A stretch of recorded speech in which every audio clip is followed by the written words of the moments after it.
జగన్మోహన్ రెడ్డి ప్రభుత్వం ఎంతకైనా తగ్గించే పద్ధతిలో ఈరోజు ప్రవర్తిస్తూ ఉంది. ఎందుకంటే జగన్మోహన్ రెడ్డి అధికారం కోల్పోతున్నాడని రాష్ట్రంలో అనేక సర్వేలు, ఐపాక్ సర్వే కానీ, జాతీయ మీడియా సర్వేలు కానీ, ఇంటెలిజెన్స్ సర్వే కానీ, అన్ని సర్వేలు కూడా వైసీపీకి వ్యతిరేకంగా జగన్మోహన్ రెడ్డి అధికారం పోవటం ఖాయమని చెప్పిన మీదట ఇక ప్రెస్టేషన్లో ఉచ్చం నీచం లేకుండా ప్రవర్తిస్తూ ఉన్నాడు. అంతకుముందు రాజకీయ నాయకుల మీద నా మీదే మర్డర్ చేశారు మాచర్లలో, గుడివాడలో. అట్లాగే తెలుగుదేశం పార్టీ నాయకుల్ని వందల సంఖ్యలో, బీసీ, ఎస్సీ, మైనార్టీ నాయకులను వందల సంఖ్యలో ఇప్పటికీ రాష్ట్ర వ్యాప్తంగా చంపేశారు. మహిళలకి రక్షణ లేదు.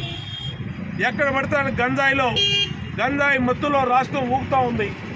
ఇవాళ ఆఖరికి పత్రికా విలేకరులు, జర్నలిస్టుల మీద కూడా దాడులు జరిపే నీచమైన స్థితికి జగన్మోహన్ రెడ్డి చేరాడంటే అతని పతనం అతని కళ్ళ ముందు కనపడతా ఉంది. అతని ఓటమి అతని కళ్ళ మీద కనబడతా ఉంది. నేను అడుగుతా ఉన్నా, ఆంధ్రజ్యోతి విలేకరిని ప్రాణాలు పోయే పరిస్థితి వచ్చేవారు కొట్టారు. TV5 విలేకరిని ప్రాణాలు పోయే పరిస్థితి వచ్చేవారు కొట్టారు. నేను అడుగుతా ఉన్నా, జర్నలిస్టులకి ఒక కులం, ఒక మతం, ఒక టీవీ అనేది ఉంటుందా? ఎక్కడ ఉద్యోగ అవకాశాలు వస్తే వాళ్ళకి అక్కడ చేరుతారు. ఇవాళ TV5లో ఉంటాడు, రేపు TV9లో ఉంటాడు, రేపు ఈటీవీలో ఉంటాడు, లేదంటే ABNలో ఉన్నవాళ్ళు ఇంకో ఛానల్కి వెళ్తారు, ఇంకో ఛానల్ వాళ్ళు ABNకి వస్తారు. అంటే కనీస ఇంగిత జ్ఞానం లేకుండా ఈరోజు ఈ విధంగా చేయటం అనేది దుర్మార్గమైన చర్య. ఎందుకంటే జర్నలిజం అనేది ఒక ఫ్యాషన్. ఆ వృత్తి మీద ఎంతో కష్టపడి, ఎంతో రిస్క్తో ఆ వృత్తిలోకి చాలామంది జర్నలిస్టులు, వాళ్ళ ఉన్నటువంటి జర్నలిస్టులు అందరూ వెళ్తారు. ఆ ఫ్యాషన్కి వాళ్ళకి కడుపు నిండకపోయినా, చాలినంత జీతం రాకపోయినా పనిచేస్తూ ఉంటారు. అలాంటి పరిస్థితుల్లో ఆంధ్రజ్యోతి విలేకరి, నీ సిద్ధం సభ సక్సెస్ అయి ఉంటే నువ్వెందుకు కొట్టావు జగన్మోహన్ రెడ్డి చెప్పు. నీ సభ సక్సెస్ అయి ఉంటే, నువ్వు చెప్పినట్టు లక్షల మంది వచ్చుంటే ఆంధ్రజ్యోతి విలేకరి తీసినా, అమెరికా విలేకరి తీసినా ఉన్నోళ్లే కనబడతారు. లేదంటే TV5 విలేకరి తీసినా అదే కనబడతాడు. అంటే నీ సభ ఫ్లాప్ అయింది. నీ సభ ఫ్లాప్ అవ్వబట్టే వాళ్ళు ఫ్లాప్ అయినటువంటి విజువల్స్ తీస్తున్నారు కాబట్టే దాన్ని నువ్వు తట్టుకోలేకపోయావు. వాళ్ళ మీద దాడులు చేసావు. ఎందుకు దాడులు చేసావు?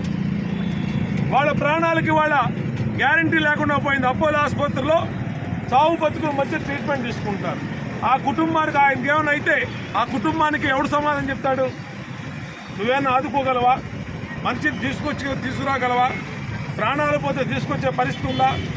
కాబట్టి ఉచ్చం నీచం మరిచి జగన్మోహన్ రెడ్డి, వైఎస్ఆర్ కాంగ్రెస్ పార్టీ నాయకులు ప్రవర్తిస్తూ ఉన్నారు. ఇవాళ రాప్తాడు ఎమ్మెల్యే తోపుతుర్తి ప్రకాష్ రెడ్డి ఆధ్వర్యంలో వాళ్ళ గూండాలు చేసినటువంటి దాడిని జగన్మోహన్ రెడ్డి నోరు విప్పి సమాధానం చెప్పాలి. దీని మీద జాతీయ జర్నలిస్ట్ అసోసియేషన్స్ కానించి అందరూ కూడా కల్పించుకోవాలి. ఇవాళ ABN ఛానల్ అతనికి అయిందనో, ఆంధ్రజ్యోతి అతనికి అయిందనో, TV5 అయిందనో అంటే రేపు మీ వరకు కూడా వస్తుంది. గుర్తుపెట్టుకోండి, ఇలాంటి మూర్ఖుడు, ఇలాంటి సైకో పరిపాలనలో మీ మీద కూడా వస్తారు. కాబట్టి ఇలాంటి సభ్య సమాజం ఖండించవలసిన అవసరం ఉంది. జర్నలిస్ట్ అసోసియేషన్ ఖండించవలసిన అవసరం ఉంది. ప్రెస్ కౌన్సిల్ ఆఫ్ ఇండియా జోక్యం చేసుకోవాల్సిన అవసరం ఉంది.